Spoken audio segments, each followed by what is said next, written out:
Alright guys, in today's video, we're going to talk about how bad Star Trek Starfleet Academy is. This new Star Trek series is due out very soon. It's due out this week, in fact. And here is what we know about it so far. Now, I would say spoilers ahead. I would give you a spoiler warning first, but you can't really spoil something that already sounds really bad. I recently watched Alan Eng from Film Threat discuss Starfleet Academy on Nerdrotic's channel, and from his description of it, it sounds, well, very suitable for a modern audience, speaking to current year sensibilities.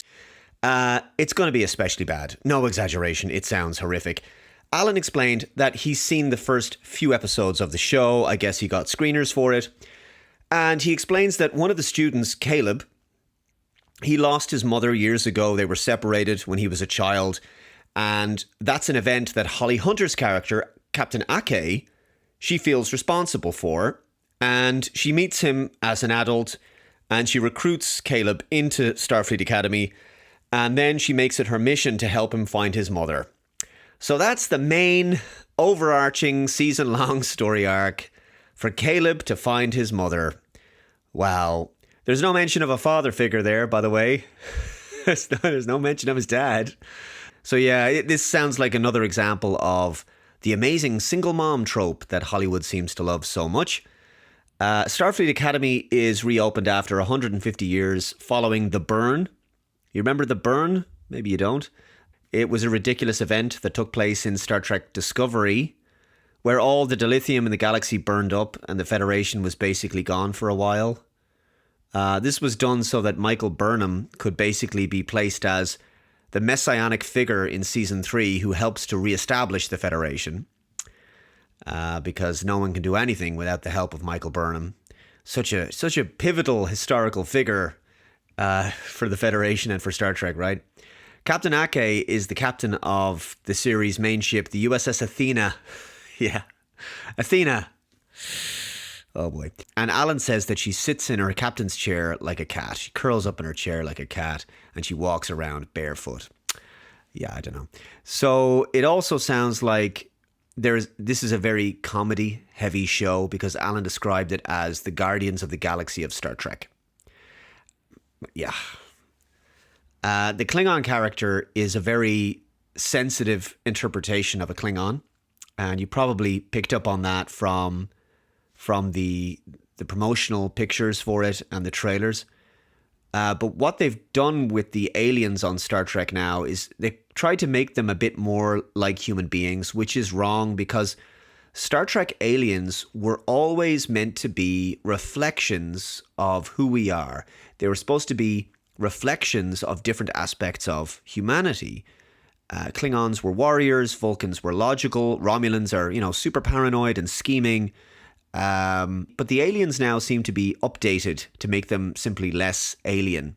There's also a female hologram character, and she's designed to look like a 17-year-old, but she's only 3 months old, and she's socially awkward as a result of being so young. I wasn't looking forward to this show, obviously. I will be watching it for the lols and to catalogue the utter decline of this franchise. But after listening to Alan's thoughts on it, it sounds even worse than something like Star Trek Picard Season 1 or Discovery Season 1. It just sounds... It might actually be the worst Star Trek series that's ever made. We'll see. Again, these days, Hollywood loves to lean into character arcs with single mothers and fatherless homes. But for a Star Trek season to be centered around a character trying to find their mother, rather than some sort of exciting sci-fi adventure story arc or major drama... or something that has actual high stakes. I mean, who is going to care about this? I already don't care about this. And didn't they do something quite similar to this in Star Trek Discovery Season 2 with Michael Burnham trying to reconnect with her mother who was actually the mysterious Red Angel?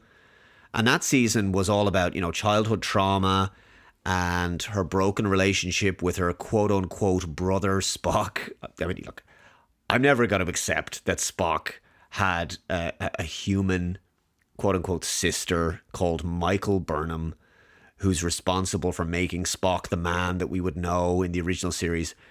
No one accepts this. I think most people accept that Discovery is kind of like this alternate wacky universe outside of the main prime timeline. Yeah, so it's going to be a childhood trauma story and a missing mother. I mean, no word on the dad, of course. Caleb doesn't seem too interested in finding him. I mean, maybe the father was a bad guy, right? I don't know. But deadbeat dads are a staple of modern television anyway. So yeah, it sounds like another mystery box type show as well. Modern Trek has done this with Picard and Discovery, where the season has one primary story and you get sort of drip-fed tidbits of developments through the season, and then it all gets resolved in the final episode. He'll be reunited with her by the end, and it'll be all very emotional and cathartic, and there'll be lots of crying. So yeah, you can pretty much predict where the story is going to go without ever watching the show. It's all very immensely tiresome and derivative. Also, watching young cadets going through the sort of stereotypical coming-of-age college years stuff, those kind of challenges and rites of passage, I don't see much of a show in that for someone like myself. Maybe a younger audience, but certainly not a mature Star Trek fan. And I think this is really the issue. Good Star Trek was always just good television. And it could be appreciated by all age groups. Teenagers and adults could just sit down and watch stories in Deep Space Nine, Voyager, TNG, Enterprise, whatever, and there's no issues. The stories are not targeting any particular demographic age range, but this show is targeting a specific younger teen and early 20s audience, and I think that's likely going to alienate most Trek fans. I mean, yet let's be honest, there are young Trek fans, but the majority of the Trek fan base is older, right? The majority of hardcore Trek fans are at least, I think, 35 plus minimum. The Trek fans who were watching TNG when it came out in 1987 are at least in their 40s and mid-40s now. So I think this Star Trek Starfleet Academy show is likely going to be a miss for most Trek fans. There is a percentage of every fan base that watches everything that comes out. They watch all the new stuff. They never miss it. There's diehards for every franchise. But that's quite a small percentage of the overall fandom for any franchise. And I don't think that you can rely on them alone.